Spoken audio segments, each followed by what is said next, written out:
Assalamualaikum warahmatullahi wabarakatuh. Alhamdulillahi wa kafa. Wassalatu wassalamu ala rasulillahil mustafa wa ala alihi wa sahbihi wa man wafa. Amma ba'd. Faya ibadallah, usi nafsi wa iyyakum bitaqwallahi faqad fazal muttaqun. Fala tamutunna illa wa antum muslimun. Faqala ta'ala: يا أيها الذين آمنوا اتقوا الله حق تقاته ولا تموتن إلا وأنتم مسلمون. وقال يا أيها الناس اتقوا ربكم الذي خلقكم من نفس واحدة وخلق منها زوجها وبث منهما رجالا كثيرا ونساء واتقوا الله الذي تساءلون به والأرحام إن الله كان عليكم رقيبا.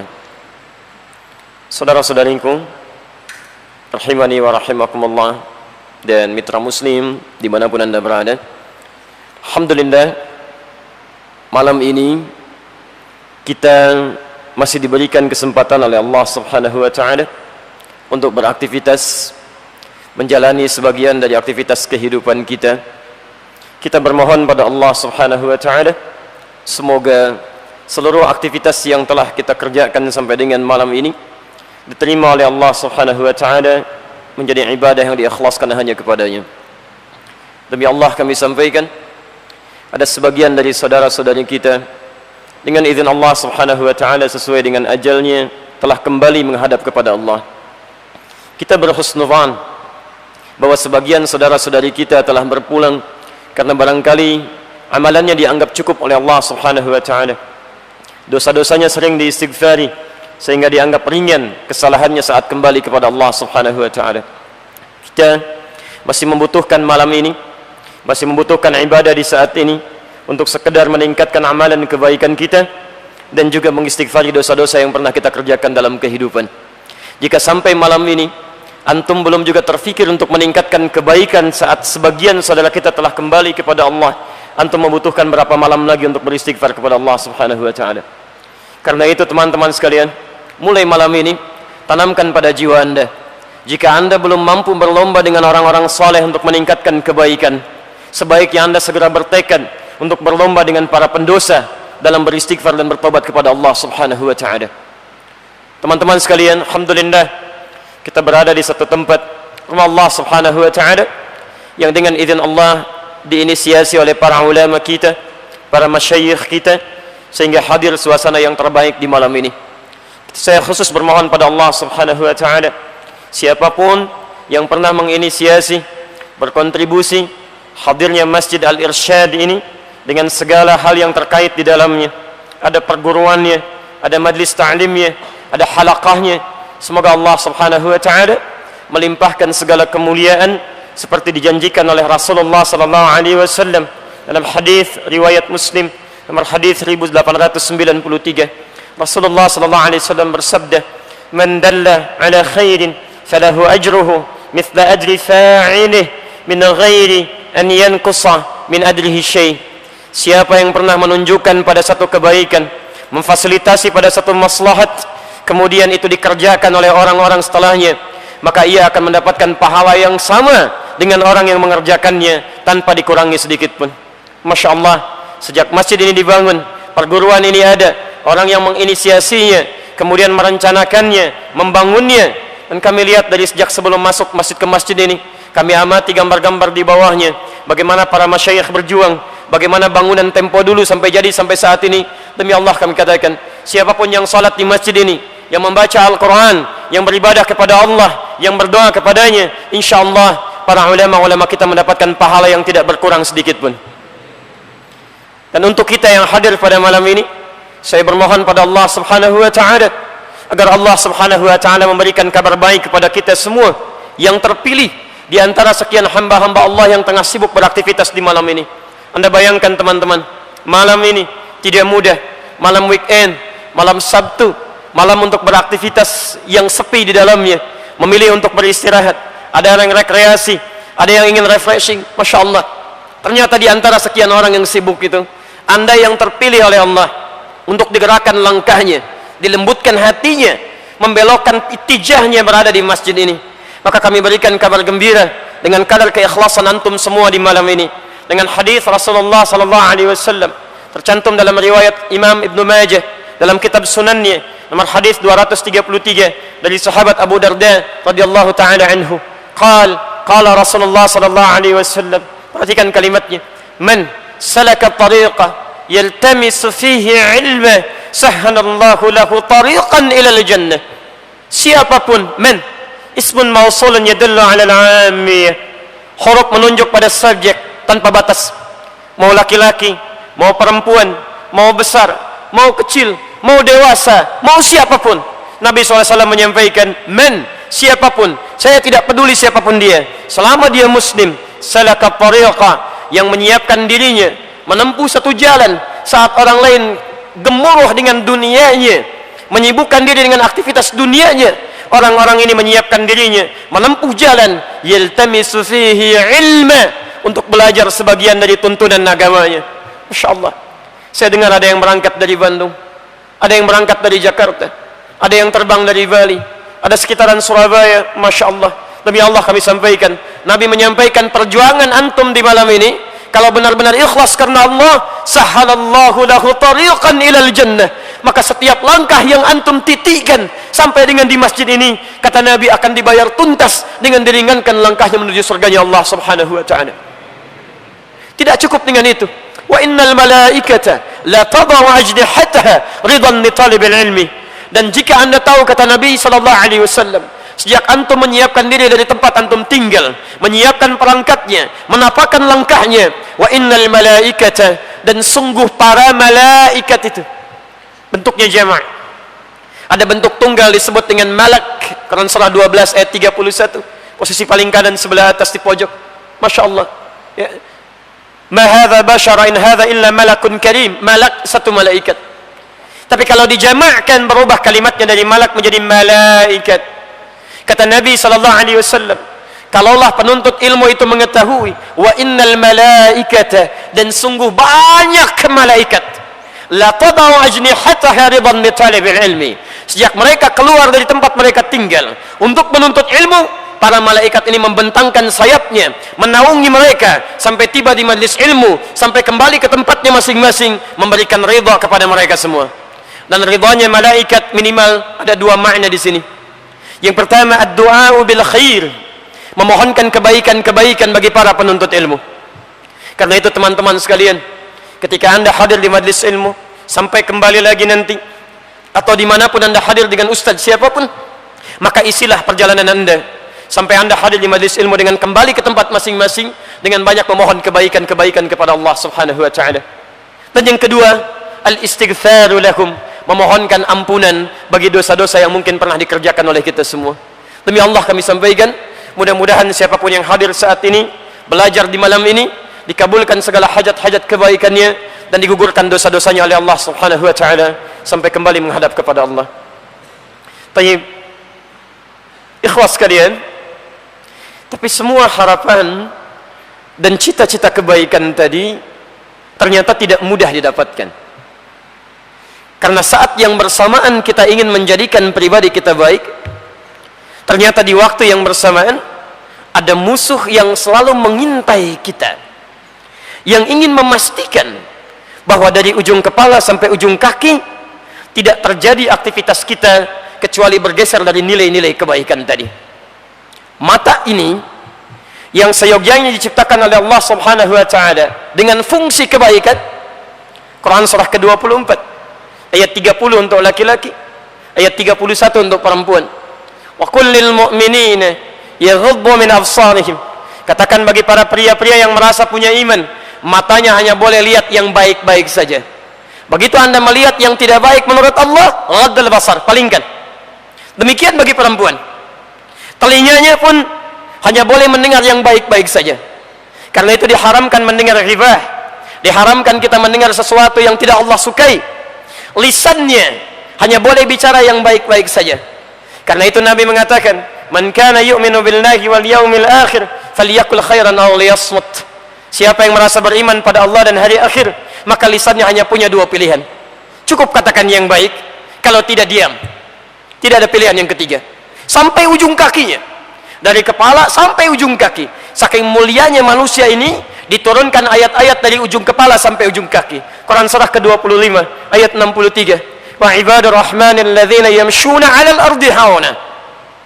Dan hamba-hamba Allah itu yang punya kaki, saat mereka berjalan, hamba-hamba Allah yang penyayang itu jalannya dengan tawadhu, penuh dengan kerendah hatian, tidak angkuh melangkahkan kakinya. Teman-teman, dari ujung kepala saja sampai dengan ujung kaki, Allah meminta kita untuk menjadikan semua elemen tubuh ini berjalan pada yang baik-baik. Tapi saat yang bersamaan itu tidak mudah, karena ada makhluk yang mengintai kita, disebut oleh Al-Quran sebagai musuh yang sangat berbahaya, yang ingin memastikan bahwa ujung kepala sampai ujung kaki ini bergeser dari nilai-nilai kebaikan tadi pada sesuatu yang tidak disukai oleh Allah Subhanahu wa ta'ala. Kita akan coba turunkan siapa makhluk berbahaya ini. Apa pentingnya kita mengenali makhluk ini? Bagaimana kemudian kita menghindarinya? Karena saking bahayanya makhluk ini, disebutkan oleh Al-Quran, sejak manusia pertama Adam alaihi salam diciptakan, bersamaan dengan penciptaannya dimasukkan beliau ke dalam surga. Saat masuk ke dalam surga, sudah diingatkan oleh Allah Subhanahu wa ta'ala untuk waspada dengan makhluk yang menjadi musuh yang berbahaya ini. Anda bayangkan, jangankan kita di malam ini, manusia pertama Nabi Adam saat mulai diciptakan, dimasukkan ke dalam surga, sudah diingatkan, ini ada musuh yang sangat berbahaya, hati-hati dengan dia. Quran surah ke-20 ayat 116. Faqulna ya Adam, maka kami katakan kepada Adam saat dia masuk ke dalam surga itu, lihat, inna hadza aduwwun laka wa li zawjik. Hati-hati, kata Quran, ini musuh kamu yang sangat bahaya. Ini musuh kamu yang sangat berbahaya. Musuh kamu dengan istrimu. Di manusia pertama saat mulai diciptakan, masuk ke dalam surga, sudah diingatkan oleh Allah Subhanahu wa ta'ala, ini musuh yang berbahaya, hati-hati. Bahkan saat Adam alaihissalam diturunkan oleh Allah Subhanahu wa ta'ala ke muka bumi, kemudian mulai berkeluarga, berganti generasi, diingatkan generasi ini oleh Allah Subhanahu wa ta'ala langsung. Bukan cuma Adamnya, seluruh generasinya diingatkan oleh Allah Subhanahu wa ta'ala, hati-hati dengan musuh ini, akan tetap dia menjadi musuh sampai dengan kiamat nanti. Maka ambil dia sebagai musuh. Bahkan Allah perintahkan kepada kita, jadikan dia sebagai musuh, bukan sebagai kawan. Quran surah 35 Fatir ayat yang ke-6. Lihat kalimatnya, inna syaitana lakum aduwa fattakhidhuhu aduwa. Hati-hati, kata Allah, ini makhluk sangat berbahaya, akan jadi musuh bagi kalian, maka tetapkanlah dia musuh sampai dengan kiamat nanti. Adam dilahirkan, maksudnya diciptakan oleh Allah Subhanahu wa ta'ala, dimasukkan ke dalam surga, disebutkan hati-hati selama kamu hidup, ini ada musuh. Turun ke muka bumi, keturunannya disampaikan oleh Allah sebagai peringatan, ini ada musuh. Bahkan teman-teman, maaf, para nabi pun yang diutus oleh Allah Subhanahu wa ta'ala membimbing umatnya, yang diberikan sifat maksum, terbebas dari kesalahan, ternyata Masya Allah tidak luput dari godaan musuh yang satu ini. Adik kita tadi sudah membacakan Quran surah ke-6 Al-An'am ayat 112 sampai 113, posisi paling kiri sebelah atas. Lihat kalimatnya, wa kadzalika ja'alna likulli nabiyyin aduwa. Demikian kami pun telah jadikan bagi kalangan para nabi itu musuh dalam perjalanan dakwah mereka. Saking bahayanya musuh ini, Nabi Adam diingatkan, generasinya diingatkan, bahkan para nabi sampai dengan Nabi Muhammad sallallahu alaihi wasallam. Kalau antum urutkan dari Nabi Muhammad sampai dengan Nabi Adam alaihi salam, Muhammad bin Abdullah bin Abdul Muttalib bin Hashim bin Abdul Manaf bin Qusay bin Murrah bin Kilab bin Ka'b bin Ghalib bin Fihr bin Malik bin Nadar bin Kinana bin Khuzaimah bin Mudrika bin Ilyas alaihi salam bin Nizar bin Mudar bin Ma'ad bin Adnan bin Addi bin Adri bin Muqawwam bin Nahur bin Tarikh bin Ya'rub bin Yasjub bin Nabit bin Ismail alaihi salam bin Ibrahim alaihi salam bin Azar atau bin Nahur bin Abir bin Kinan bin Arfakhshad bin Sam bin Nuh alaihi salam bin Mihlail bin Matusyarah bin Kinan bin Anwas bin Thith bin Adam alaihi salam. Dari Nabi Muhammad sallallahu alaihi wasallam sampai dengan Nabi Adam tidak lepas dari musuh yang sangat berbahaya ini. Jadi kalau Nabi pun waspada dengan musuh ini, Nabi yang surganya jelas, dekat dengan Allah, manusia paling takwa, punya sifat maksum, diingatkan oleh Al-Quran, waspada dengan musuh ini. Anda bukan Nabi, bukan Rasul, surga belum jelas sampai dengan malam ini, hisab masih menegangkan, tidak lebih takwa dibandingkan dengan para Nabi, tidak waspada dengan musuh ini, bahaya kehidupan kita. Pertanyaannya, siapakah musuh yang dimaksudkan ini? Bagaimana dia kemudian menjadi musuh? Dan seperti apa kita mewaspadainya? Kalau Anda tidak pernah kenal dengan musuh yang seperti ini, jangan-jangan tidak sadar kita telah terjerumus pada perangkap-perangkap yang telah disiapkannya. Inilah yang akan kita bahas di pertemuan dengan malam ini. Mudah-mudahan Allah berikan kemudahan untuk menyampaikan, mudah untuk antum terima, dan mudah untuk diamalkan dalam kehidupan kita. Jelas sampai dengan sini? Jelas insya Allah? Belum ya? Kalau sudah jelas ya selesai, saya pulang. Kita terangkan dulu ya.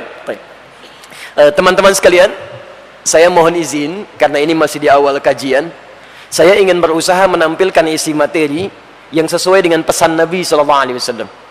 Ya. Ada di hadis Muslim. Di hadis Muslim, kalau antum punya kitabnya Syarah Imam An-Nawawi, pesan ini ada di jilid yang pertama, ada 9 jilid. Antum cari jilid yang pertama, halaman 119. Babul Muqaddimah, bab yang kelima, hadis yang nomor 15, posisi paling kiri sebelah atas. Kalau ingin agak sedikit sama dengan saya, cari terbitan yang Darul Hadis, cetakan tahun 2002, warnanya biru dongker ya. Saya beli tanggal 26 Juli tahun 2006 di Husainiyat di Al-Azhar, harganya masih 450.000 kalau dikurskan sekarang. Perhatikan pesan Nabi yang dirangkum oleh Imam Muslim dalam hadis ini. Nanti antum terapkan dengan ustadz manapun ketika belajar, karena ini yang terbaik yang bisa kita ambil ya. Imam Muslim membuat sebuah bab, beliau sampaikan babul isnadi minad din. Babul isnad, bab belajar yang urutannya sesuai, sanadnya tersambung kepada Nabi itu ya. Babul isnad, isnad itu berasal dari kata sanad, yaitu runtutan informasi yang sampai pada sumbernya, pada sumber utamanya ya. Kalau di ilmu hadis itu, kalau disebutkan dengan sanad, riwayatnya harus sampai kepada Nabi SAW. Kalau kemudian Anda pelajari itu semua, belajar sesuai urutan ini sehingga sampai ke Nabi, ke sumber utamanya, sumber utama, maka pelajarannya disebut dengan isnad. Sekarang perhatikan, beda antara belajar ad-din, belajar syariat agama kita dengan pelajaran biasa. Ya, Imam Muslim memberikan pesan, semua pelajaran yang terkait agama kita, ad-din, itu mesti pastikan bersumber dari sumber yang tersambung kepada Nabi SAW. Babul isnadi, bab belajar tuntunan agama yang tersambung kepada Nabi SAW, referensinya minad din, itu termasuk yang terpenting dalam urusan agama kita. Jadi sama pentingnya dengan urusan ibadah. Antum mau salat ya, misal Quran surah kedua Al-Baqarah ayat 43, posisi paling kanan di pertengahan, ada perintah salat, wa aqimus shalah, dan tunaikan salat. Mustahil Anda bisa menunaikan salat kalau tidak belajar dulu bagaimana cara salat yang baik. Nah, ketika Anda ingin belajar salat itu, maka pastikan cara belajar salat Anda sesuai, tersambung sampai kepada Nabi SAW. Anda benar cara belajarnya, maka benar tuntunan agamanya. Tapi kalau salah cara belajar Anda, maka praktek salat Anda pun akan keliru di sini ya. Al-Bukhari nomor hadis 751, 757. Itu hadis Muslim nomor hadis 397. Babul musi fis shalah ya. Bab tentang orang yang salatnya bermasalah. Perhatikan teman-teman, ini zaman Nabi. Ja'a rajulun ila Nabi sallallahu alaihi wasallam. Datang seorang lelaki kepada Nabi sallallahu alaihi wasallam, namanya Khalad Az-Zuraiqi. Fadakhala ila masjidin Nabi sallallahu alaihi wasallam. Maka masuk ke masjid Nabi sallallahu alaihi wasallam. Fa shalla bi jambin Nabi sallallahu alaihi wasallam. Kemudian salat di samping Nabi sallallahu alaihi wasallam. Falamma sallama yaminan wa shamala, tatkala orang ini selesai salatnya, salam ke kanan dan ke kiri, faqala lahu an-nabiy sallallahu alaihi wasallam, maka Nabi sallallahu alaihi wasallam tanpa jeda langsung berkata kepada orang ini, "Shalli fa innaka lam tusalli." Silahkan Anda salat lagi karena Anda belum salat. Silahkan Anda salat lagi karena Anda belum salat. Fa'ada salatahu 3 marrat. Maka kemudian ia mengulang salatnya sampai 3 kali. Faqala lahu an-nabiy sallallahu alaihi wasallam mithla ma kana. Namun Nabi sallallahu alaihi wasallam tetap mengucapkan kalimat yang sama. Shalli fa innaka lam tusalli. Sekarang perhatikan syahidnya. Faqala ya Rasulullah. Maka orang ini berkata setelah salat yang ketiga kali, "Ya Rasulullah, ma uhsinu ghairah." Ya Rasulullah, saya tidak bisa lebih baik lagi daripada ini. Alimni, ini syahidnya. Alimni, tolong ajarkan saya. Tolong ajarkan saya. Faqala lahu an-nabiy sallallahu alaihi wasallam. Maka Nabi sallallahu alaihi wasallam lantas berkata kepada orang ini, "Idza qumta ila shalah, hey fulan, kalau salat kamu ingin sempurna, fa asbighul wudu, maka mulai dengan sempurnakan wudunya. Begini caranya.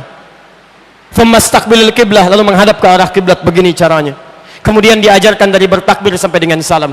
Kata para ulama hadis, orang ini diajarkan dari wudu untuk menunjukkan pesan bukan cuma salatnya yang salah, dari wudunya pun sudah bermasalah. Tapi poinnya, setelah selesai Nabi mengajarkan kalimat itu, lalu beliau menyampaikan pesan yang kita ingat sampai dengan sekarang, yang dituliskan oleh Imam Muslim dalam bentuk bab ini. Sallu kama ra'aitumuni usalli. Salatlah kalian persis seperti melihat saya salat. Anda bisa bayangkan, sahabat Nabi saja hidup di zaman Nabi, dekat dengan Nabi, salat di masjid Nabi, tapi cara salatnya tidak seperti diajarkan oleh Nabi SAW. Tidak bersumber dari sumber yang utama. Kata Nabi, salat Anda bermasalah, silakan ulangi. Anda bukan sahabat Nabi, tetangga Nabi juga bukan, kerabat Nabi juga bukan, salat bukan di masjid Nabi dan tidak dekat dengan Nabi, lantas merasa benar salatnya dan tidak belajar sesuai dengan sumbernya. Maka ada sesuatu yang harus kita perbaiki di sini. Maka dari itu, baik itu salat ataupun pelajaran-pelajaran lain, kata para ulama, sepanjang ada petunjuk dari Nabi, sumber yang jelas, maka ambil itu terlebih dahulu, kemudian tuangkan dalam bentuk uraian-uraian sesuai dengan penjabaran ulama-ulama kita di masa dulu. Jelas di sini? Baik, maka saya mohon izin untuk mengeluarkan manhaj ini. Saya turunkan dulu dalilnya dari bahasan-bahasan kita untuk malam ini, baru kemudian kita uraikan dalam bentuk uraian-uraian yang insya Allah diberikan kemudahan untuk malam ini. Saya hapus sebentar ya. Bismillah. Jazakallahu khair. Baik, barangkali tidak terlihat sepenuhnya ya, karena whiteboardnya terbatas, jadi nanti saya bacakan, antum yang ingin mencatat bisa meneruskan di sini. Tema kita, musuh yang sangat berbahaya. Musuh yang sangat berbahaya.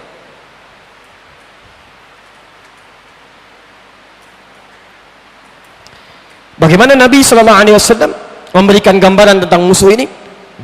Pertama, mari kita turunkan keterangan Allah Subhanahu wa taala yang disampaikan kepada Nabi tentang musuh ini. Ya, tercantum dalam Al-Qur'an, kita turunkan dalilnya. Satu, kita ambil misalnya Quran surah kedua ayat 34. Asal mulanya terdapat di Quran surah ke-15 ayat ke-28. Kemudian nyambung ke Quran surah kedua ayat ke-30. Muncul namanya Quran surah kedua ayat 34. Nama yang sama terdapat di Quran surah ke-7 ayat 11. Nama yang sama terdapat di Quran surah ke-15 ayat 31 sampai dengan 32. Nama yang sama terdapat di Quran misal surah ke-17 ayat 61. Nama yang sama terdapat di Quran surah ke-18 ayat 50, posisi paling kanan di pertengahan. Nama yang sama terdapat di Quran surah ke-20 Toha ayat 116. Nama yang sama terdapat di Quran surah ke-26 ayat 95. Nama yang sama ada di 9 surah di 11 ayat. Terdapat di Quran surah ke-33 atau ke-34 dulu, lebih tepat ayat ke-20. Kemudian Quran surah ke-38 ayat 74 sampai dengan 75. Dia mulai menjadi musuh. Quran surah kedua ayat 36. Kita turunkan, kadang-kadang sifatnya bisa banyak. Quran surah ke-6 ayat 112. Jenisnya bisa dari kalangan manusia, bahkan Quran surah kedua ayat ke-14, atau juga dari kalangan jin yang tidak tampak, Quran surah ke-114.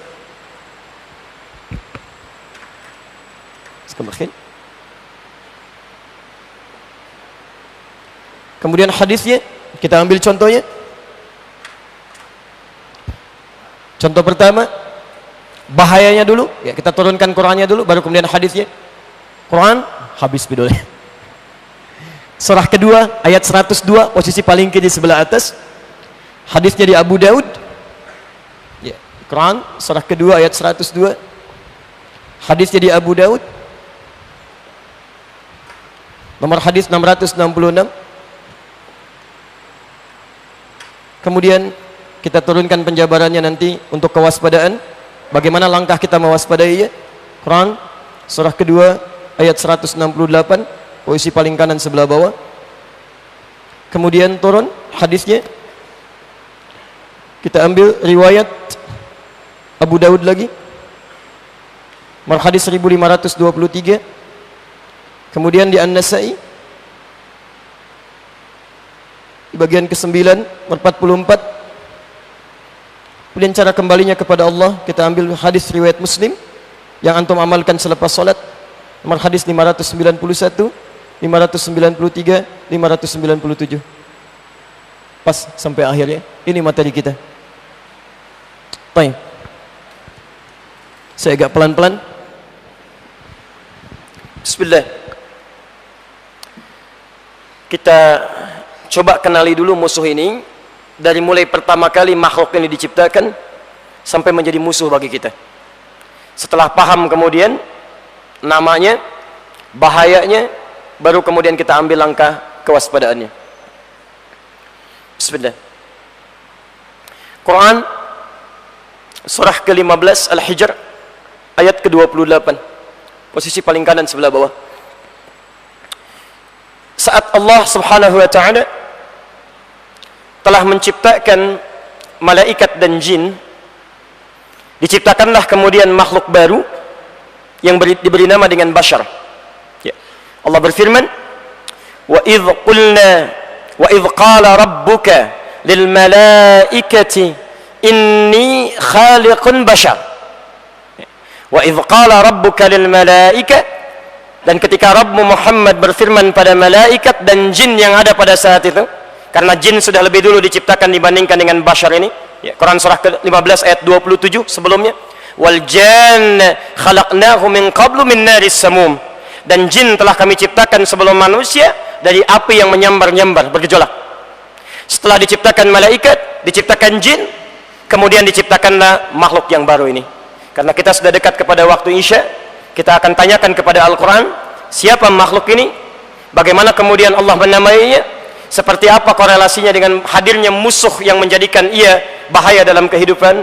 Kita nanti lanjutkan setelah mendengarkan kumandang adzan Isya berikut ini insyaallah. Bismillah. Assalamualaikum warahmatullahi wabarakatuh. Alhamdulillah wassalatu wassalamu ala Rasulillah wa ba'd. Fa ya ibadallah, usi nafsi wa iyyakum bi taqwallahi faqad fazal muttaqun. Fala tamutunna illa wa antum muslimun. Saudara-saudariku, teman-teman sekalian dan pemirsa mitra muslim dimanapun anda berada, alhamdulillah kita telah menunaikan salat Isya berjamaah. Kita bermohon pada Allah subhanahu wa ta'ala, semoga salat yang telah kita tunaikan diterima oleh Allah subhanahu wa ta'ala dan menjadi amalan yang ikhlaskan karena Allah subhanahu wa ta'ala. Baik, kita coba lanjutkan bahwa saat manusia pertama diciptakan, setelah sebelumnya diciptakan dua makhluk, yaitu malaikat dan jin, maka Allah firmankan di Quran surah ke-15 ayat ke-28, wa idh qala rabbuka lil malaikati, dan ketika Rabbmu Muhammad berfirman pada malaikat, inni khaliqun bashar, saya akan mencipta makhluk baru, disebut dengan bashar. Disebutkan di Quran 35 kali dalam bentuk tunggalnya. Nanti manusia disebutkan dengan 5 nama, kadang disebut dengan bashar 35 kali disebutkan, kadang disebut dengan ins bersanding dengan jin 18 kali disebutkan dalam Al-Quran. Kadang disebut dengan insan, 65 kali disebutkan dalam Al-Quran, di 63 ayat berbeda. Kadang disebutkan dalam bentuk jama' an-nas, 241 kali disebutkan dalam Al-Quran. Kadang disebut dengan Bani Adam atau Dzurriyyah Adam, disebutkan 7 kali dalam Al-Quran. Nama pertama yang disebutkan, disebut dengan nama Bashar. Saat Allah menciptakan makhluk ini, itu tidak ada masalah. Malaikat tidak mempertanyakan, jin juga tidak keberatan. Tidak ada persoalan di sini. Yang jadi kemudian pembahasan kita, ketika makhluk bashar ini, yang selanjutnya diberi nama dengan Adam, diperkenalkan oleh Allah Subhanahu wa Ta'ala fungsinya dalam kehidupan. Di Anda mesti bedakan, ada penciptaan, ada penjelasan fungsi dari penciptaan. Karena mustahil Allah menciptakan makhluk sekecil apapun kecuali ada maslahat dan fungsi di dalamnya. Maka saat Allah menerangkan tujuan penciptaan makhluk ini, disebutkan kemudian dalam Al-Quran, dipindahkan ayatnya. Quran surah kedua Al-Baqarah ayat ke-30, posisi paling kiri sebelah atas. Perhatikan kalimatnya, awalnya sama persis dengan Al-Hijr ayat ke-28. Di Al-Hijr ayat ke-28 berbunyi, wa idh qala rabbuka lil malaika. Di Al-Baqarah ayat 30 bunyinya sama, wa idh qala rabbuka lil malaika. Tapi selanjutnya ini yang menjadi perbedaan. Di Al-Hijr disebutkan inni khaliqun bashara, saya ciptakan makhluk baru namanya bashar. Di Al-Baqarah ayat 30 dijelaskan fungsinya, inni ja'ilun fil ardi khalifah, saya akan jadikan makhluk yang telah saya ciptakan ini sebagai khalifah di muka bumi. Teman-teman, tolong bedakan kalimat di sini. Ada khalaqa, ada ja'ala. Itu berbeda. Kalau saya katakan, misal, khaliqal qalam, pulpen ini dibuat, pena diciptakan, dibuat dengan kata khalaqa. Misal. Tapi belum dijelaskan apa fungsinya. Maka ketika saya akan terangkan fungsinya, berubah kalimatnya dari khalaqa menjadi ja'ala. Tayyib, apa fungsinya spidol? Belum tentu. Kalau saya katakan ini untuk melontar orang yang ngantuk misalnya, ya. Saya katakan inni ja'ilul qalam ramyan lin nu'as, saya jadikan spidol yang sudah ada ini untuk mengingatkan yang sedang mengantuk. Ja'il. Di sini mulai ada persoalan. Tayyib, karena waktu kita sangat terbatas, saya agak sedikit singkatkan persoalannya. Ketika Allah sudah memilih Adam sebagai khalifah, bukan malaikat, makhluk yang tercipta sebelumnya, bukan juga jin, makhluk yang telah ada sebelumnya, kemudian dijelaskan oleh Allah dengan segala fungsi dan keistimewaannya secara singkat, maka dimintakanlah dua makhluk tadi, malaikat dan jin, untuk hormat kepada Adam, makhluk yang ditugaskan oleh Allah untuk mengemban misi sebagai khalifah ini. Quran surah kedua ayat 34. Perhatikan kalimatnya, wa idh qulna lil malaikati isjudu fasajadu. Ketika kami perintahkan kepada kalangan malaikat dan jin, ya, tolong fokus di sini ya. Ini dalam ilmu balaghah, ya, salah satu rumusnya menggunakan pola dzikrul ba'dhi yuradu bihil kullu. Dalam bahasa Indonesia disebut dengan metode sinekdok pas prototo. Disebutkan sebagian, tapi yang dimaksudkan keseluruhan. Jadi saat Allah perkenalkan Adam, ini ada malaikat, ada jin. Tapi ketika Allah sampaikan tentang misi penciptaannya, kemudian diperintahkan untuk sujud, disebutkan sebagian dari kalangan malaikat dan jin ini, tapi dimaksudkan untuk keseluruhannya. Seperti saya katakan begini misal, maaf, ikhwan sekalian, antum mesti bertakwa kepada Allah Subhanahu wa Ta'ala. Padahal yang hadir di masjid ini bukan cuma ikhwan, akhwat juga ada. Apakah kalimat saya berlaku hanya untuk laki-laki saja atau perempuan juga ikut di sini? Termasuk perempuan ikut di dalam kalimat ini. Maka ketika Allah katakan wa idh qulna lil malaikati isjudu li Adam, kami firmankan kepada para malaikat termasuk jin di sini untuk sujud kepada Adam sebagai penghormatan. Bukan sujud penghambaan, bukan sujudnya yang penting karena perintah Allah yang dimaksudkan di sini. Tayyib, yang menarik di sini kita lanjutkan. Fasajadu, semuanya sujud. Illa iblis, kecuali iblis. Illa iblis, kecuali iblis. Mulai muncul nama baru di sini. Coba perhatikan. Tadi makhluknya kan ada 3 ya. Makhluknya ada 3. Satu apa? Malaikat. Kedua, jin. Ketiga, Adam, bashar. Ketika semua diperintahkan sujud kepada bashar, kepada Adam, malaikat dan jin, kata Allah semua sujud. Kecuali satu makhluk. Disebutkan langsung oleh Allah dalam Al-Quran, iblis. Pertanyaannya, siapa makhluk ini? Karena yang disebutkan tadi cuma jin dan malaikat. Ini makhluk baru, siapa ini? Apakah dia makhluk yang baru kemudian tidak mau sujud? Atau jangan-jangan termasuk bagian dari malaikat atau jin yang tadi disebutkan? Nah, untuk itulah kita teruskan kemudian keterangan Qurannya. Quran surah ke-18 Al-Kahf ayat ke-50, posisi paling kanan di pertengahan. Ya. Perhatikan indahnya bahasa Al-Quran. Yang satu ditafsirkan dengan yang lain lagi dengan kalimat pembuka yang sama. Di Al-Baqarah ayat 34 dibuka dengan wa idz qulna lil malaikati isjudu li Adam. Di Quran surah 18 Al-Kahf ayat ke-50 dibuka dengan kalimat yang sama.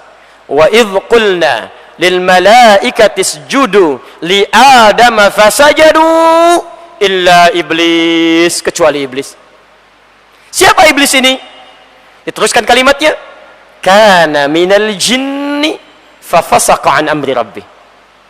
Lihat kalimatnya, tolong garis bawahi. Kana minal jinni fafasaqa an amri rabbih. Ada dua kalimat di sini. Yang pertama menerangkan asal usul iblis ini. Yang kedua menerangkan tentang aktivitasnya sebelum menjadi iblis. Tolong garis bawah ini. Ya, lihat kalimatnya. Kana minal jinni. Iblis itu bukan makhluk baru, tapi termasuk kalangan jin.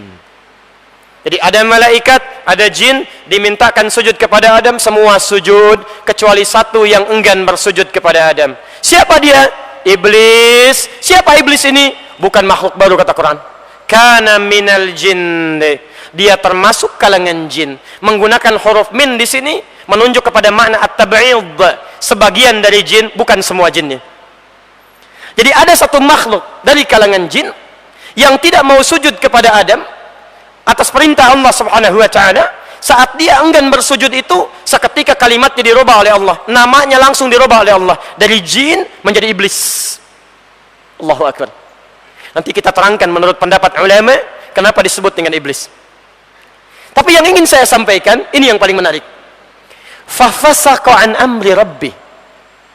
Dia fasik, menyimpang dari perintah Allah Subhanahu wa taala. Fafasaqa. Teman-teman sekalian, tidak disebutkan kalimat fasak dalam Al-Quran. Yang orangnya makhluknya disebut dengan fasik, kecuali lawan dari kalimat ta'ah, taat. Jadi ada taat, ada fasik. Ya. Kalau saya tuliskan misal, ya. Bismillah. Ya. Saya coba balikan sejenak untuk memberikan kemudahan dalam gambaran pemahaman kita. Ya. Perhatikan pelan-pelan ya. Tadi Quran menyebutkan makhluknya mendapatkan nama baru dari Allah disebut dengan iblis. Asalnya dari jin, bukan malaikat. Bukan makhluk baru, bukan dari malaikat, tapi dari kalangan jin. Tapi tidak semua jin. Perhatikan, fafasaqa an amri rabbih. Jin yang punya sifat fasak. Perbuatannya disebut dengan fasak. Makhluknya disebut dengan fasik. Ya. Jamaknya fasikun atau fasikin. Tidak disebutkan kalimat fasik dalam Al-Quran, termasuk dalam hadis, kecuali lawan, diddun, lawan dari kalimat ta'ah. Ya. Taat kepada Allah Subhanahu wa taala. Seakan-akan Quran ingin menyampaikan pesan kepada kita, makhluk ini sebelum disebut iblis oleh Allah Subhanahu wa taala, dia termasuk dari kalangan jin yang taat kepada Allah Subhanahu wa taala. Hanya ketika menyimpang dari perintah Allah, berubah kemudian sifatnya menjadi fasak, makhluknya disebut dengan fasik, bahkan berubah nama menjadi iblis. Ya. Perhatikan keterangan Al-Fayyumi dalam kitabnya Al-Misbahul Munir, halaman ke-42 sampai dengan 43. 42 posisi paling kiri sebelah bawah, sampai ke 43 posisi paling kanan sebelah atas. Ya. Al-Fayyumi menurunkan kata iblis ini dalam turunan kata bahasa Arab, walaupun di akhirnya punya kesimpulan yang sangat menarik. Ya. Beliau mencantumkan dalam pembahasan huruf ba, lam, kemudian sin. Ya. Balasa. Ya. Ini menarik ini ya. Ada labisa, ada balasa, itu berbeda. Beliau turunkan kata iblis ini dari kata balasa, bam, ba, lam, kemudian sin. Kata beliau, balasa tidak disebutkan dalam bahasa Arab kecuali mengandung 3 arti. Yang pertama al-masah, masah, al-mashu. Yang kedua as-sukut. Dan yang ketiga al-ya'su, keterputus asaan, al-ya'su.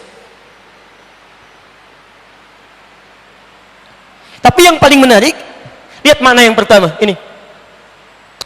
Akar katanya dari kata balasa, makhluk yang melekat sifat balasa ini pada dirinya dinamakan dengan kalimat iblis. Kenapa disebut dengan iblis? Lihat turunan katanya, berasal dari kata balasa, kata al-fayyumi, mengandung arti al-mashu, sesuatu yang hilang, terhapus. Jadi kalau saya tuliskan di sini ada kalimat, lalu saya hapuskan seperti ini misalnya, ya, misal, nggak apa-apa, saya hapuskan begini, masih tersisa tulisannya, masih ada hurufnya, hilang sama sekali. Perhatikan teman-teman sekalian, perhatikan maknanya. Makhluk ini asalnya berasal dari kalangan jin yang sebelumnya taat kepada Allah Subhanahu wa taala. Ta'ah. Awas, hati-hati. Saya mau tanya sebentar, jin ini tinggalnya di mana? Di langit atau di bumi? Di langit, taib. Tinggalnya di langit, ya, karena Adam belum turun ke bumi. Ya. Jin ini tinggalnya di langit. Taib. Di langit dengan di bumi, perbedaan waktunya berapa lama? Seharinya yang di langit berapa lama di bumi? 1000 tahun. Tahu dari mana?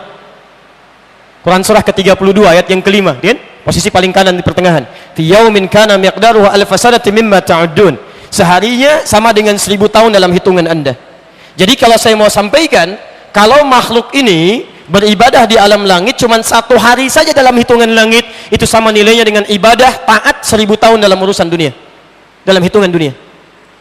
Jadi kalau makhluk jin ini pernah ibadah dalam sehari saja di langit, itu artinya sama dengan dia ibadah 1000 tahun ukurannya di muka bumi.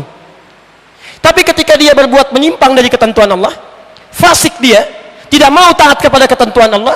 Bahkan yang paling menarik, Quran surah ke-7 ayat 12 sampai ayat ke-13-nya. Ya. Mudah bagi Allah mengatakan, kamu sombong ya, kamu enggan untuk sujud ya. Tapi ternyata dengan hikmah Allah Subhanahu wa taala diperdengarkan di lisan makhluk ini supaya diketahui oleh kita apa yang menjadikan dia menyimpang dari ketaatan kepada Allah. Lihat kalimatnya, ma mana'aka alla tasjuda idh amartuk. Hei jin, hei yang telah saya ciptakan kamu. Lihat kalimatnya, kenapa kamu sulit untuk bersujud kepada Adam ketika saya perintahkan kepadamu? Jadi Allah ingin menegaskan dalam kalimat ini, yang penting itu bukan sujudnya kepada Adam. Saya nggak butuh dengan itu, saya nggak butuh dengan sujud kamu. Yang penting itu, ini sedang saya perintahkan. Kenapa kamu tidak taat dengan saya? Termasuk kalimat sholat, kita diminta sholat, antum sujud kepada Allah dalam sholat, kita nggak butuh dengan itu. Allah nggak butuh dengan itu semua. Allah tidak butuh dengan sholat kita. Semuka langit dan bumi tidak sujud kepada Allah, tidak akan menurunkan status Allah sebagai Tuhan. Tetap Rabb, tidak akan mengurangi keagungannya Azza wa Jal. Ya. Tapi ini ujian ketaatan kita kepada Allah Subhanahu wa taala. Taat tidak dengan perintah Allah. Ya. Lihat kalimatnya, saya minta kamu sujud kepada Adam bukan karena Adam yang penting, tapi ini perintah saya. Apa jawab makhluk ini? Lihat kalimatnya, ana khairum minhu khalaqtani min narin wa khalaqtahu min tin. Saya lebih hebat dibandingkan dengan dia. Saya lebih hebat dibandingkan dengan dia. Perhatikan cuma satu kalimat, saya lebih hebat dibandingkan dengan dia.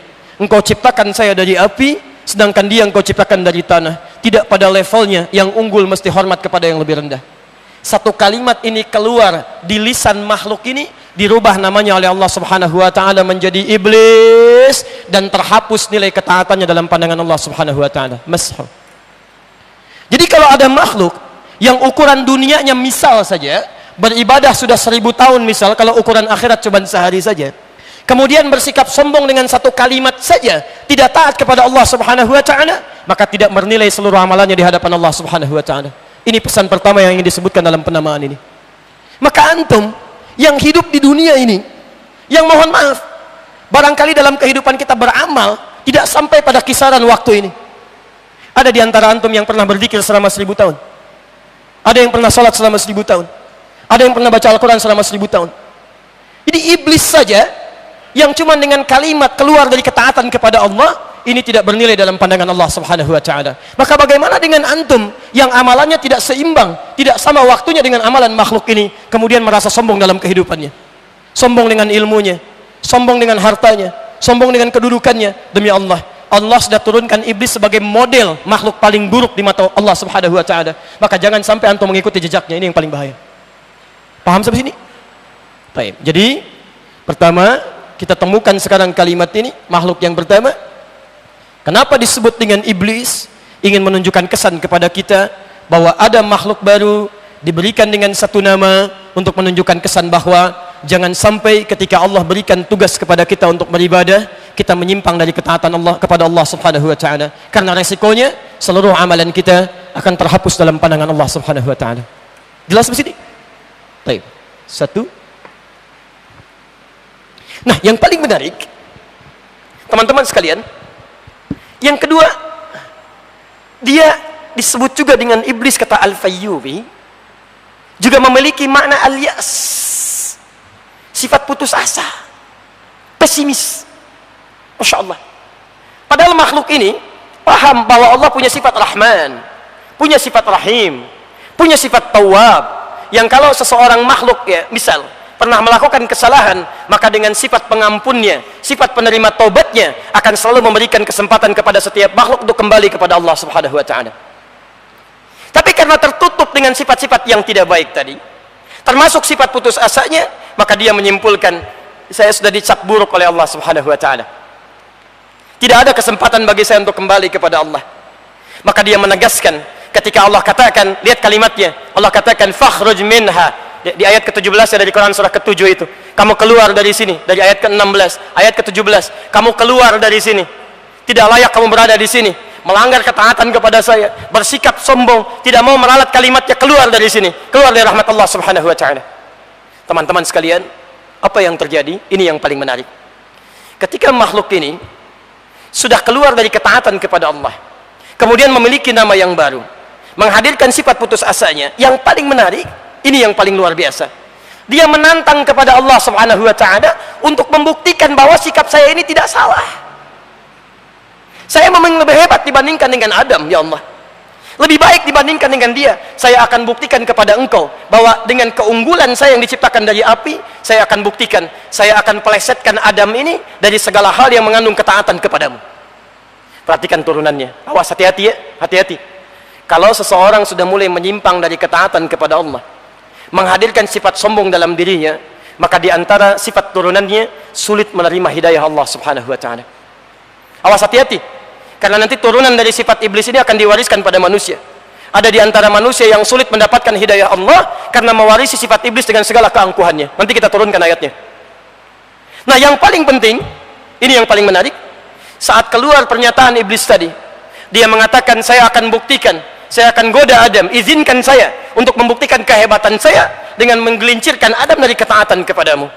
Maka keluarlah kalimat Allah Subhanahu wa taala yang diabadikan dalam Al-Quran surah ke-20 Thaha itu, dari ayat 115 sampai dengan ayat 116 yaitu, wa idh qulna lil malaikati isjudu li adama fasajadu illa iblis aba. Ketika kami perintahkan pada kalangan malaikat dan jin untuk hormat sujud kepada Adam, semua sujud hormat kecuali iblis, dia enggan. Maka difirmankan oleh Allah di ayat 116-nya, fakulna, kami sampaikan pada Adam. Tolong garis bawahi kalimat ini, lihat kalimatnya, fakulna ya Adam, maka kami sampaikan, hei Adam, hei Adam, inna hadza aduwwun laka wa li zawjik. Ingat ini Adam, ini makhluk mulai saat ini menjadi musuh bagi kamu dan istrimu, menjadi musuh bagi kamu dan istrimu. Ini baru fase Adam. Ketika Adam akan dimasukkan ke dalam surga untuk menampung sementara kehidupan beliau, sudah diingatkan oleh Allah Subhanahu wa taala, iblis sudah berubah dari makhluk yang taat kepada Allah, sekarang berubah menjadi musuh bagi Adam. Nah, tapi yang paling menarik, tolong garis bawahi, ketika disebutkan namanya iblis, kemudian meminta izin menggoda Adam kepada Allah Subhanahu wa taala, tolong Anda catat ini. Ternyata ketika disebutkan namanya dengan iblis, dia belum menggoda Adam. Awas, hati-hati. Dia belum menggoda Adam. Dia baru disebutkan oleh Allah menyimpang dari ketaatan kepada Allah dengan sifat sombongnya. Punya nama baru disebut dengan iblis, tapi belum menggoda Adam. Nah, ketika dia mulai menggoda Adam, maka ayatnya dipindahkan oleh Al-Quran. Namanya pun dirubah oleh Al-Quran, menyampaikan pesan kepada kita, dan dari nama ini nanti berubah nama turunannya menjadi musuh untuk kita bersama. Quran surah kedua Al-Baqarah ayat 36. Ini nama pertamanya, posisi paling kiri di pertengahan agak sedikit ke bawah. Lihat kalimatnya. Sebentar. Baik, saya turunkan sebentar ya. Saya agak pelankan sedikit. Iblis tidak mau sujud kepada Adam, melanggar ketaatan kepada Allah, terhapus nilai kebaikannya dalam pandangan Allah, membawa pesan kepada kita, jangan sampai ada di antara hamba Allah menentang ketentuan Allah sehingga terhapus amalan-amalan kebaikannya, tidak bernilai dalam pandangan Allah Subhanahu wa taala. Kemudian disebut dengan nama iblis karena tertutupi segala keadaannya dengan sifat sombongnya dan menantang kepada Allah Subhanahu wa taala untuk membuktikan kehebatannya lebih unggul dibandingkan dengan Adam. Tapi ketika dinamakan dengan iblis, dia belum menggoda Adam. Baru nama saja. Makhluk yang menyimpang dari ketaatan kepada Allah Subhanahu wa taala, berasal dari kalangan jin. Ketika dia mulai menggoda Adam, maka kalimatnya dirubah oleh Al-Quran dari iblis menjadi kalimat baru. Lihat kalimatnya. Dari ayat 35-nya, Adam dan istrinya dimasukkan ke dalam surga. Wa qulna ya Adam uskun anta wa zawjukal jannah wa kula minha ragadan haitsu syi'tuma wa la taqraba hadhihi syajarata fatakuna minadh dhalimin. Kami firmankan setelah kejadian tadi, Adam, istrimu tinggal di surga untuk sementara. Tolong fokus sebentar ya. Kalimat surga untuk Adam dan istrinya pada saat itu, kalimatnya menggunakan bentuk mufrad dengan alif lam di awalnya, al-jannah. Tolong garis bawahi. Awas, fokus ya. Lihat, nanti beda dengan surga yang akan kita tinggali. Kalimatnya berbentuk tunggal, mufrad. Kemudian diawali dengan alif lam yang menunjuk kepada ta'rif, ma'rifah. Ya. Sesuatu yang memiliki makna khusus, berbeda dengan yang lain. Kalau saya katakan kolam, pulpen, spidol, pulpen mana saja, spidol mana saja. Tapi kalau saya katakan al-qalam, yang ini, bukan yang lain. Ketika Allah mengatakan Adam, istrinya masuk ke dalam surga, kalimat surganya menggunakan bentuk tunggal, satu, dan diawali dengan bentuk ma'rifah, alif lam. Seakan-akan ingin memberikan isyarat kepada kita bahwa surga yang dikhususkan untuk Adam ini bukan surga yang akan kita tinggali nanti. Bukan surga yang akan kita tinggali nanti. Ini surga khusus hanya untuk Adam dan istrinya, diberikan oleh Allah Subhanahu wa taala sebelum diturunkan ke muka bumi. Karena itulah ketika Allah menyebutkan surga yang akan diberikan kepada umat Muhammad sallallahu alaihi wasallam selain daripada ini, kalimatnya tidak pernah menggunakan alif lam. Bentuknya baik itu tunggal ataupun jamak selalu menggunakan bentuk nakirah, menunjuk makna umum pada sesuatu yang belum pernah dikhususkan pada siapapun. Kalimat surga pertama Al-Baqarah, Quran surah kedua ayat 25, posisi paling kanan sebelah atas. Wa basyiril ladzina amanu wa 'amilus solihati anna lahum jannatin tajri min tahtihal anhar. Bentuknya nakirah. Bentuk tunggal misalnya, Quran surah ketiga Ali Imran ayat 133, posisi paling kanan sebelah atas di pojok. Wasari'u ila maghfiratin min rabbikum wa jannatin arduha as-samawati wal ardu u'iddat lil muttaqin. Bentuknya tunggal tapi nakirah, tidak menggunakan alif lam. Ya. Makanya Nabi mengatakan surga kita beda dengan surga yang akan ditempati nanti. Ma la 'ainun ra'at wa la udhunun sami'at wa la khatara 'ala qalbi bashar. Tidak pernah dipandang oleh mata, tidak pernah didengar oleh telinga, dan tidak pernah terlintas dalam bashar, dalam benak seorang manusia. Jadi lain, ya, lain. Jelas di sini? Baik. Sekarang perhatikan. Adam sudah masuk ke sini. Tapi ada ujian. Nah, ini bedanya surga Adam dengan surga kita. Kalau di surganya Nabi Adam masih ada ujian, ada larangan, tidak boleh dikerjakan. Kalau surga kita nanti sudah nggak ada perintah, nggak ada larangan, semuanya kenikmatan, nggak ada larangan lagi, nggak ada ibadah lagi, tidak ada perintah lagi, semuanya jannatun na'im, penuh dengan kenikmatan, tidak ada isi perintah dan larangan. Wala taqraba hadhihi syajarah, jangan dekati satu pohon ini.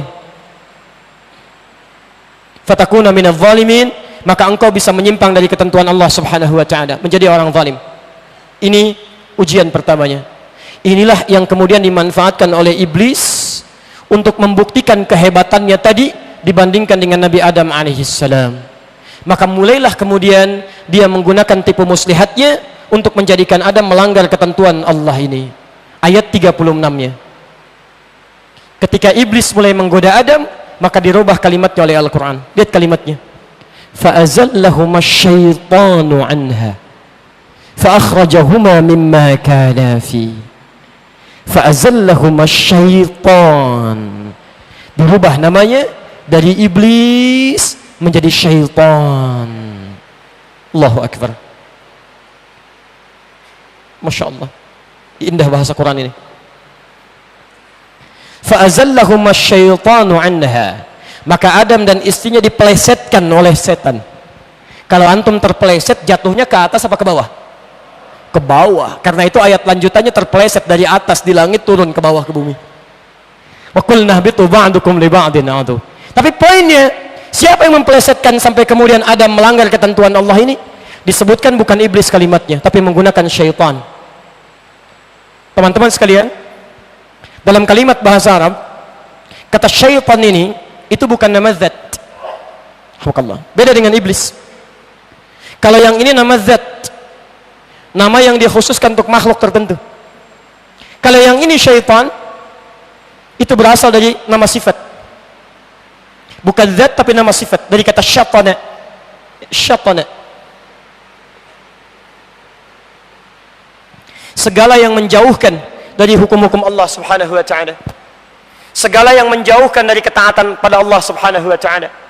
Pekerjaannya disebut dengan syatana.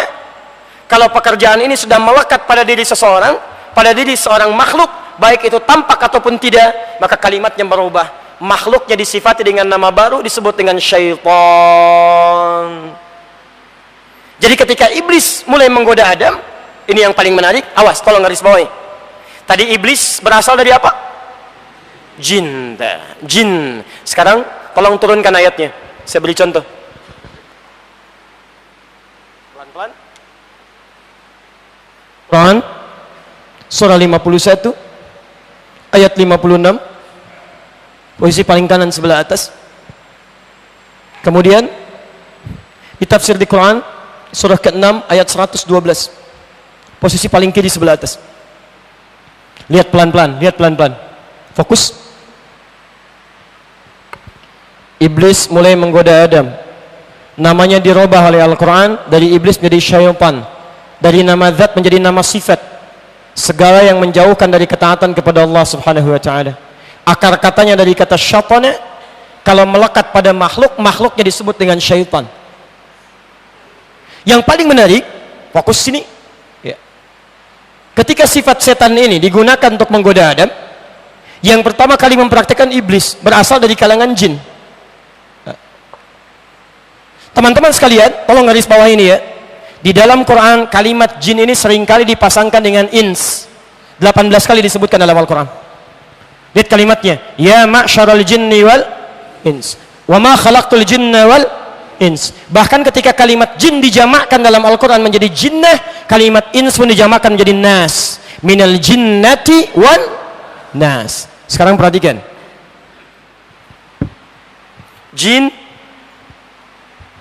tidak disebutkan jin dalam Al-Quran, termasuk dalam bahasa Arab, kecuali untuk menunjuk makna sesuatu yang tak nampak, tersembunyi, tidak kelihatan.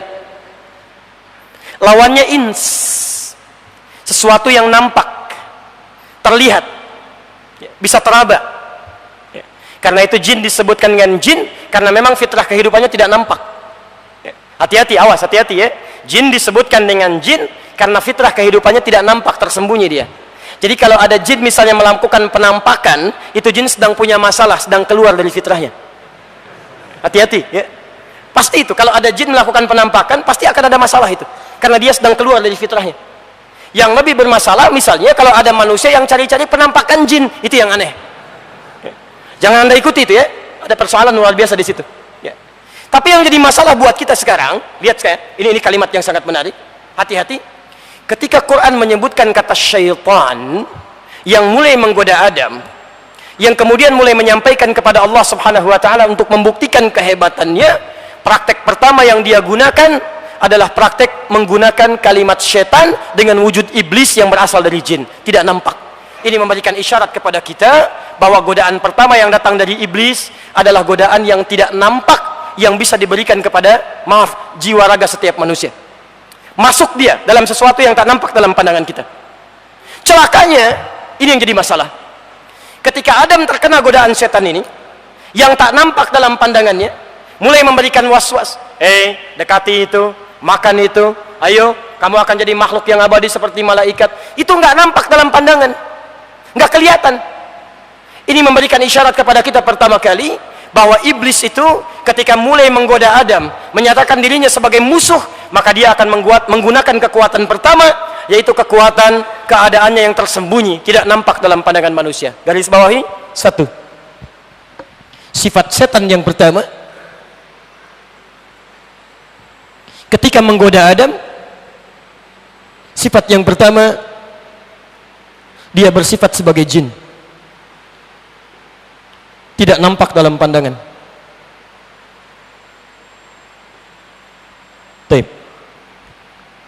Secara singkat, Adam kemudian dihukum oleh Allah Subhanahu wa taala. Setelahnya beliau bertobat kepada Allah di ayat ke-37-nya. Di antara hukuman dan ujiannya dimintakan untuk menjalani kehidupan di muka bumi.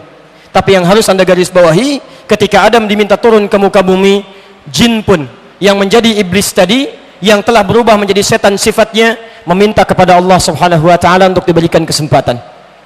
Apa kesempatannya? Maaf, Quran surah ke-7 Al-A'raf. Fokus dari ayat ke-11 sampai dengan ayat ke-31-nya. Quran surah ke-15 dari ayat ke-29 sampai ayat 40. Dan Quran surah ke-4 ayat 119. Dia memohon kepada Allah Subhanahu wa taala agar diberikan kesempatan oleh Allah Subhanahu wa taala untuk kembali membuktikan kehebatannya, kesombongannya, untuk menggoda Adam dan seluruh keturunannya di muka bumi.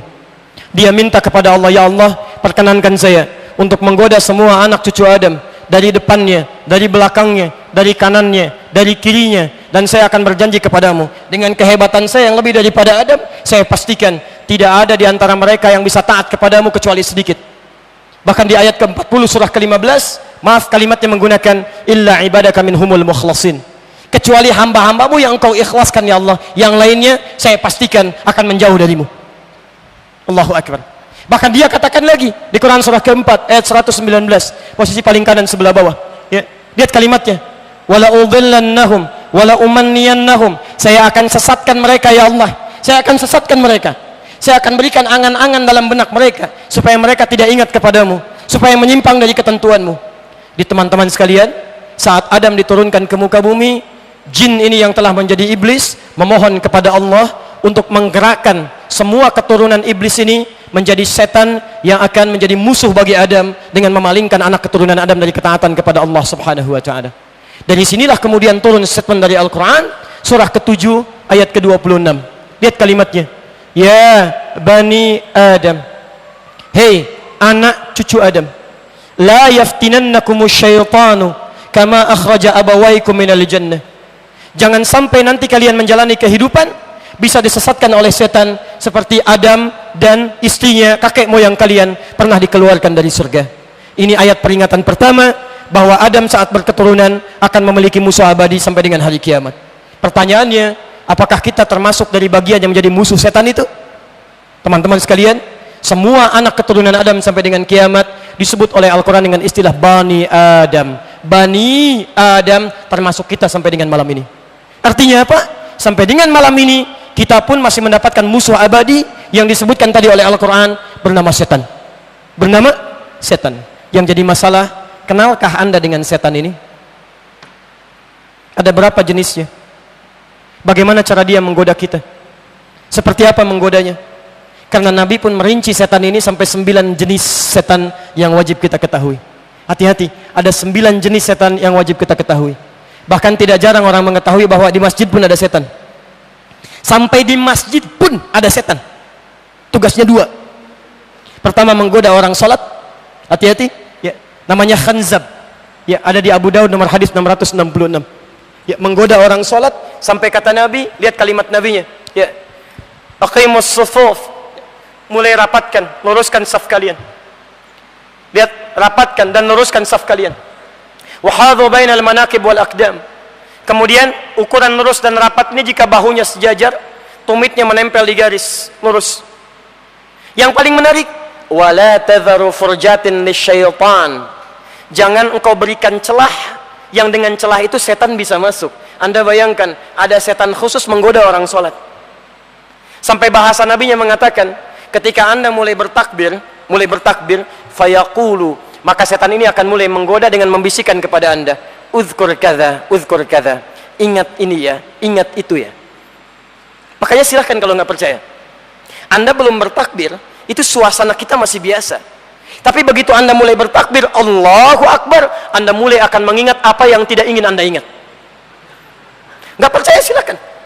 Begitu Anda takbir, Allahu Akbar, Masya Allah, Anda bisa ingat motor, ingat mobil, ingat jemuran, Masya Allah. Bahkan silakan kalau nggak percaya, besok subuh masih bisa Anda ingat materi talim malam ini. Hati-hati ya, begitu Anda takbir, ada setan menggoda Anda untuk tidak khusyuk dalam sholat, padahal dia setan. Kalimatnya belum selesai hadisnya, hatta la yash'ural musalli kam raka'atan yusalli, sampai-sampai ada orang yang sholat tidak sadar berapa rakaat sedang menunaikan sholatnya. Ada. Bahkan kalau di masjid, ya, maaf pekerjaannya plus menggoda DKM masjid. Hati-hati, awas, hati-hati ya, hati-hati. Ya, awas. Masjid kalau belum dibangun semuanya semangat, gak ada masalah. Karena itu bentuknya nakirah, umum. Man bana masjidan fil ardi banallahu lahu baitan fil jannah. Siapa yang berkontribusi membangun masjid, nakirah, umum, menunjukkan semua orang ingin terlibat. Tapi setelah masjidnya jadi, bentuknya dirubah oleh Allah Subhanahu wa taala menjadi ma'rifah dan kalimatnya jama'. Kalimat masjid pertama Al-Baqarah 114, posisi paling kanan di pertengahan. Wa man azlamu mimman mana'a masajid Allah. Quran surah 9 ayat ke-18, innama ya'muru masajid Allah. Ditunjukkan kepemilikannya hanya milik Allah Subhanahu wa taala. Apa yang terjadi? Anda mesti hati-hati. Kenapa dibentuk menjadi ma'rifah? Kalau masjidnya sudah terjadi, maka tidak mudah untuk mengisi ibadah di dalamnya, karena ada setan yang terlibat di dalamnya. Makanya Anda jangan heran, bukan menggoda jamaahnya. Kalau jamaah itu gampang, nggak ada satu datang yang lain. Yang digoda orang yang dititipi oleh Allah untuk merawat masjid. Makanya silakan cek, masjid kalau sudah jadi sebagus apapun, kalau pengurusnya tidak belajar fikih masjid, akan selalu terjadi masalah di dalamnya.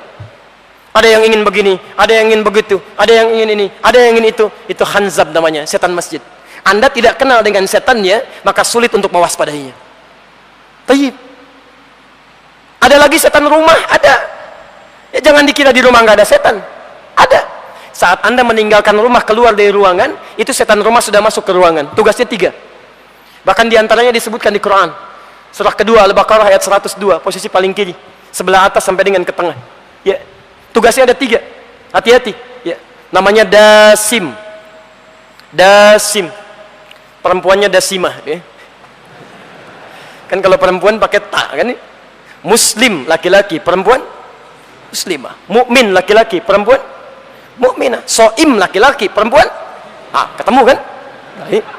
Dasim laki-laki, perempuan dasimah. Masya Allah. Hati-hati dengan setan ini. Ya. Tugas pertamanya, dia akan mengisi ruang-ruang kosong di rumah. Jadi begitu Anda keluar, dia masuk ke situ. Ya, masuk baik di kamar Anda, ruangan Anda. Makanya Nabi menyampaikan, mohon maaf, ketika Anda masuk ke ruangan, ada atau tidak ada orang, katakan salam. Assalamualaikum. Kata Nabi, setan ini akan berkata kepada kawannya, kita tidak punya tempat menetap di sini. Tapi kalau Anda tidak ucapkan itu, dia akan katakan pada kawannya, kita punya tempat menetap di sini. Makanya Anda jangan kaget kalau siang Anda bisa lewat ruang makan, Masya Allah, lewat dapur, lewat kamar mandi, perasaan biasa saja. Tiba-tiba malam bisa lain suasananya. Malam bangun jam 2 pengen tahajud, begitu keluar kamar tiba-tiba ada bunyi gitu kan ya, padahal mungkin pintu yang bergeser saja, tiba-tiba kalimatnya bisa berubah. Hati-hati di ruang makan, Masya Allah, ada baju warnanya putih, rambutnya panjang, itu dasim. Dasim. Makanya biasakan ketika Anda masuk ucapkan salam. Assalamualaikum. Ada atau tidak ada orang? Ya. Begitu Anda katakan Assalamualaikum, setan berkata, tidak ada tempat bagi kita menetap di sini. Ya. Katakan, biasakan, pulang dari sini, masuk kamar. Kalau tidak ada orang, tidak ada orang, ucapkan, biasakan. Assalamualaikum. Tidak dijawab, itu normal. Kalau dijawab, Waalaikumsalam, itu mungkin masalah tersendiri. Ya. Baik. Saya ajarkan ini pada anak saya sejak usia 2 tahun dia bisa bicara. Saya bilang, Kak, hati-hati. Di kamar ini, itu ada setan. Namanya Dasim. Dasim. Kalau kakak masuk, ucapkan Assalamualaikum. Dia tidak nunggu lama, seketika dia praktekkan. Dia buka pintu kamar, dia katakan, Assalamualaikum Dasim. Dia sebut namanya di situ. Hati-hati ya. Antum tidak amalkan itu yang mengganggu antum, yang sering jadikan dia hadir dalam mimpi buruk, yang sering menghambat antum dalam ibadah, sering tidak memberikan kenyamanan di rumah. Dia itu yang berlaku. Di antaranya, dia masuk pada minuman dan makanan. Antum tidak sebutkan nama Allah di dalamnya. Mau minum, antum tidak menyebut nama Allah. Misal, kata Nabi, biasakan Anda mau minum, mau makan, sebut minimal kalimat Allah. Bismillah, Samillah, Al-Muwatta, kalangan Imam Malik, nomor hadis 2020, posisi paling kanan sebelah bawah. Idza quddimat ta'am, kalau makanan sudah dihidangkan, khudh bi yaminika ma yalik, ambil dengan tangan kananmu yang paling dekat denganmu. Ya, thumma sammillah, kemudian sebut nama Allah. Mau minum, bismillah. Mau makan, bismillah. Ya, apapun bismillah. Ketika Anda sebut nama Allah, maka setan Dasim akan berkata pada kawannya, ini bukan bagian kita. Anda tidak sebut namanya, dia akan katakan, kita punya bagian dari makanan dan minuman ini. Tayyib. Tidak sedikit orang makan dan minum tidak menjadi berkah dalam kehidupannya. Ada makan sehari, sekali makan 3 piring, tapi nggak ada energi untuk ibadah. Baca Al-Quran bisa 1 jam. Baca Al-Quran 10 menit sudah nyerah. Hati-hati. Dunia dikejar-kejar, menunaikan sholat fardu terlambat, padahal makannya banyak. Tapi antum dapati orang makan secukupnya, minum secukupnya, karena keberkahan ada di dalamnya, jadi energi untuk ibadah kepada Allah Subhanahu wa ta'ala. Ini baru 2 setan, belum yang lainnya. Ada setan di mall, ada setan pasar, namanya misut. Ada setan di kantor, ada setan pada alat-alat kehidupan, termasuk alat-alat musik, ada. Ya. Maka antum mesti kenali semua jenis setan ini. Bagaimana cara dia menggoda kita dengan segala turunan-turunannya.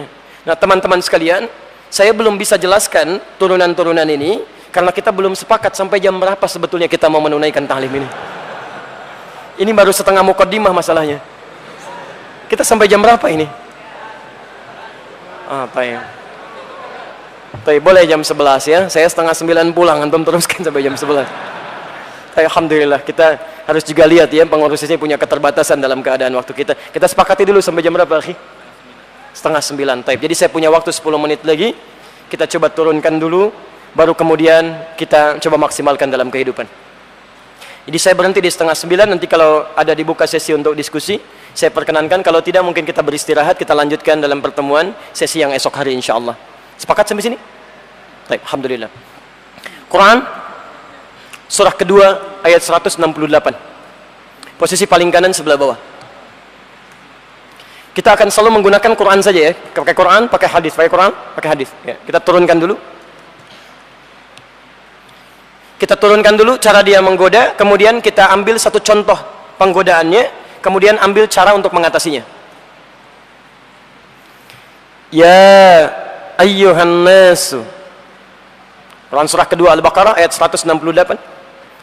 Ya ayyuhan nasu, hai manusia, kulu mimma fil ardi halalan tayyiba.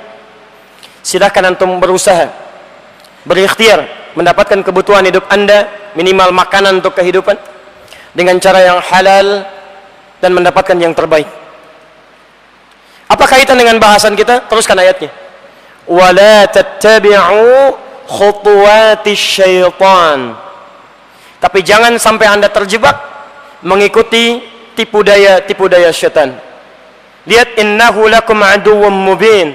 Tanamkan pada jiwa Anda, dia akan jadi musuh yang sangat berbahaya. Baik, fokus. Cara setan saat dia mengikrarkan diri sebagai musuh bagi kita semua, kalimatnya oleh Al-Quran ketika dia menggoda, kalimat tipu dayanya, caranya diungkapkan dengan istilah khutuwat. Khutuwat.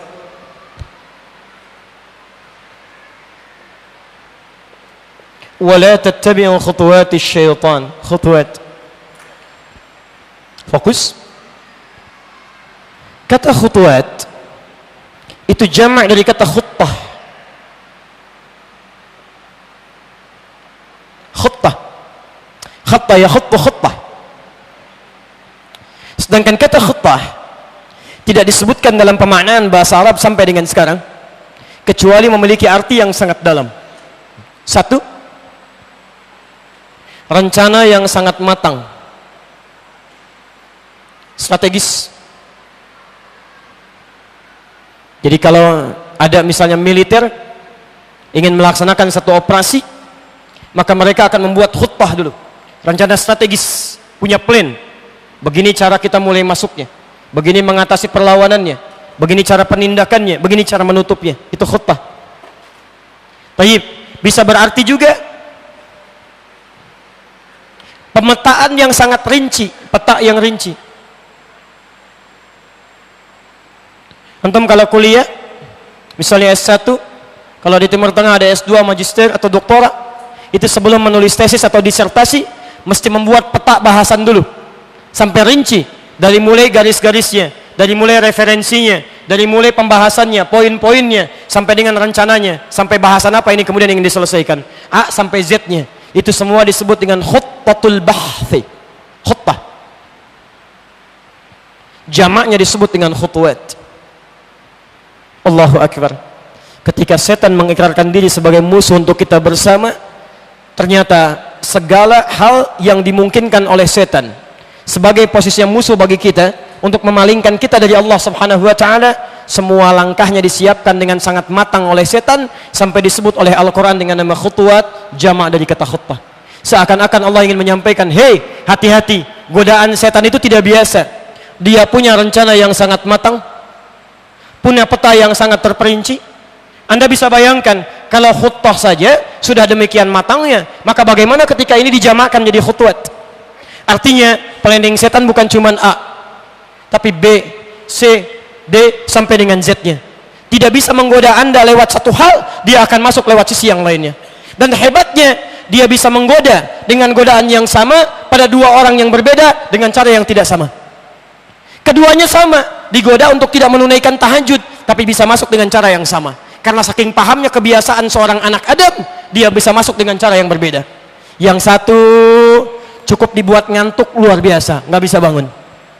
Yang satu, Masya Allah, bukan cuma sulit bangun. Ya, awas hati-hati. Kalau yang pertama dibuat berat bangunnya, sampai pasang alarm 3 kali. Mau bangun jam 3, pasang alarm dari jam 2. Alarm kedua setengah 3. Alarm ketiga jam 3 kurang seperempat. Alarm pertama mematikan alarm kedua. Alarm kedua untuk mematikan alarm ketiga. Alarm ketiga masih susah bangun juga. Ini masih biasa. Ada yang kedua bisa bangun, tapi cara menggodanya, maaf, beda dengan yang pertama. Cukup dikasih informasi tentang bola, bergeser dia dari tahajud menjadi nonton urusan dunia. Masya Allah. Selesai masalah. Goalnya sama, tujuannya sama. Bagaimana caranya supaya tidak menunaikan sholat, tapi bisa masuk dengan cara yang berbeda. Ini yang disebut dengan khutwat. Makanya hati-hati, setan itu paham betul karakter kita. Dia kenal siapa Anda. Makanya dia itu mengikuti kita sejak mulai dilahirkan sampai dengan tumbuh dewasa sampai meninggal menghadap kepada Allah Subhanahu wa taala. Makanya hal pertama yang dilakukan oleh Hannah, ibundanya Maryam, istrinya Imran, namanya Hannah, punya anak namanya Maryam. Ketika pertama kali anaknya dilahirkan, hal yang pertama dilakukan bukan dalam konteks bersyukur pada Allah Subhanahu wa taala dengan kalimat-kalimat thayyibah, tapi tidak hanya itu. Dia memohon kepada Allah untuk dilindungi anaknya dari godaan setan. Quran surah yang ketiga Ali Imran ayat 36, posisi paling kiri di pertengahan. Lihat kalimatnya. Sejak mulai lahir. Falamma wada'atha qalat rabbi inni wada'tuha untha. Ketika anaknya dilahirkan, dia katakan, ya Allah, yang lahir perempuan. Wallahu a'lamu bima wada'at wa laysa dzakaru kal untha. Kemudian dijawab oleh Allah, "Hei, Allah lebih tahu tentang maslahat yang dilahirkan. Perempuan pun punya keistimewaan yang tidak dimiliki oleh laki-laki." Apa selanjutnya? Wa inni sammaituha Maryam. Kemudian saya namakan dia dengan Maryam. Wa inni u'idzuha bika wa dzurriyyataha minasyaitonir rajim. Kemudian saya mohonkan kepada Allah supaya anak ini dilindungi oleh Allah Subhanahu wa taala dari buruknya tipu daya setan yang terkutuk. Sejak mulai lahir sudah diperlindungkan kepada Allah Subhanahu wa taala. Ini di setan itu memang ngikutin dari mulai dilahirkan sampai dengan anak kembali pada Allah Subhanahu wa taala. Bahkan diistilahkan oleh Al-Qur'an dengan nama qarin. Hati-hati dengan nama qarin. Ya. Wa may yattakhidz syaitana lahu qarina fasa'a qarina. Siapa yang menjadikan setan bagian teman dekatnya, maka jadilah dekat dengan dia. Dari mulai lahir sampai mulai Anda beraktivitas, sampai dengan kemudian naik. Bahkan ada setan mulai menggoda dari sejak bayi, namanya Ummu Sibyan. Hati-hati. Anda orang tua tidak belajar tentang setan ini, Anda bisa terganggu dengan keadaan anak Anda. Tadinya anak tenang-tenang saja, tiba-tiba ketika mau sholat dibuat rewel menangis.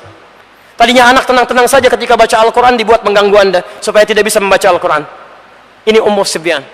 Terus paham kebiasaan Anda, tahu siapa yang bergaul dengan Anda, tahu apa yang Anda baca, tahu apa yang Anda lihat, apa yang Anda dengar, dan dia rencanakan tipu dayanya dari segala pengalaman kehidupan Anda. Itu yang disebut dengan khutuwat.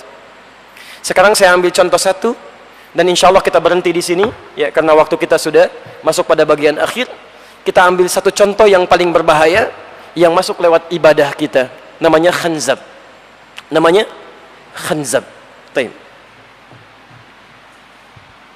Khanzab punya teman namanya Walhan. Saya ulang ya. Khanzab punya teman namanya Walhan. Keduanya spesialis menggoda urusan ibadah, ya, khususnya masalah sholat. Walhan menggoda Anda dari sejak wudu. Ya. Di Anda jangan kaget kalau nanti Anda sudah wudu, tiba-tiba kadang-kadang suka merasa gelisah. Kadang-kadang was-was, ini wudu saya batal atau enggak? Ini berhasil atau tidak? Itu kerjaan Walhan itu. Walhan namanya. Nanti kita keluarkan, termasuk kitabnya ya. Kita ada referensinya, bukan cuma kalimat-kalimat semata, tidak. Sampai dengan Anda akan sholat, kita turunkan hadisnya di Abu Daud nomor hadis 666. Tadi saya sudah bacakan sebagiannya. Lihat ini ya, saya berikan satu ilustrasi.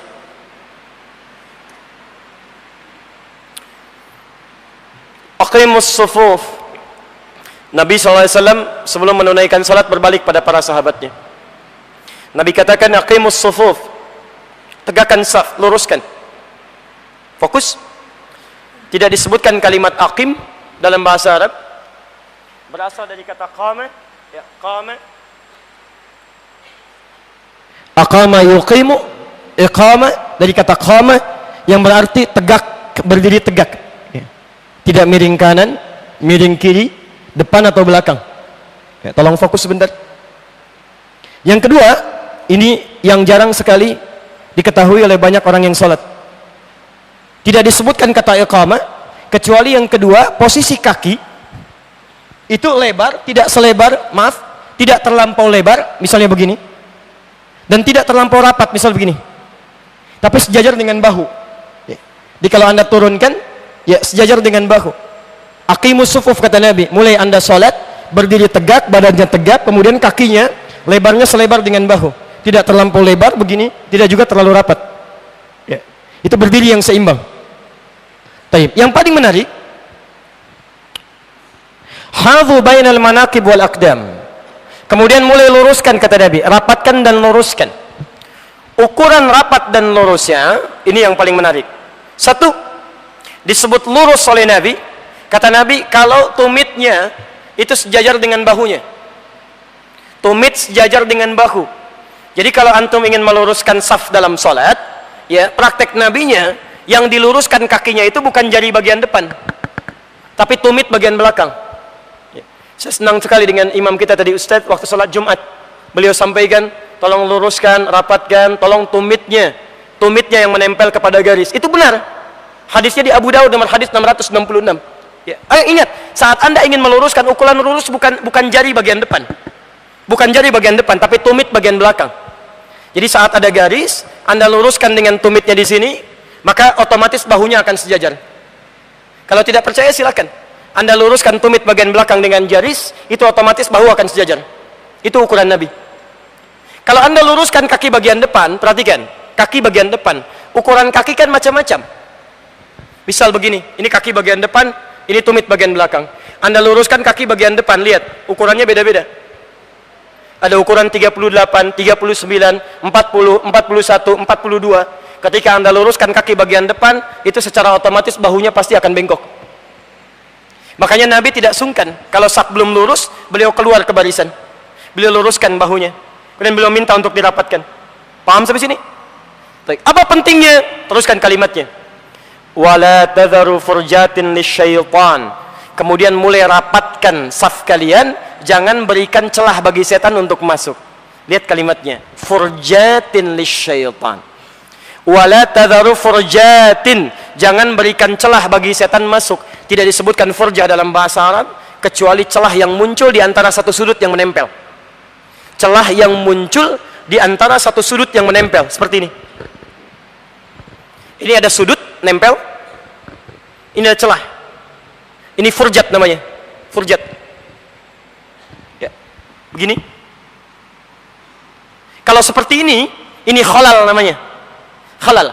Jadi kalau kaki antum dengan temannya misalnya nggak nempel sama sekali, yang satu kata imam rapatkan ya, nggak mau rapat juga, geser sini, geser lagi sini, geser sini, geser sini, sampai ke tembok gitu kan? Nah, kadang-kadang susah gitu ya. Nah, itu namanya khalal, halal. Ya. Yang seperti itu setan nggak masuk pun gampang digodanya. Karena kata Nabi, jangankan yang halal, yang furjat pun nempel begini, dia masih bisa masuk. Ya, masih bisa masuk.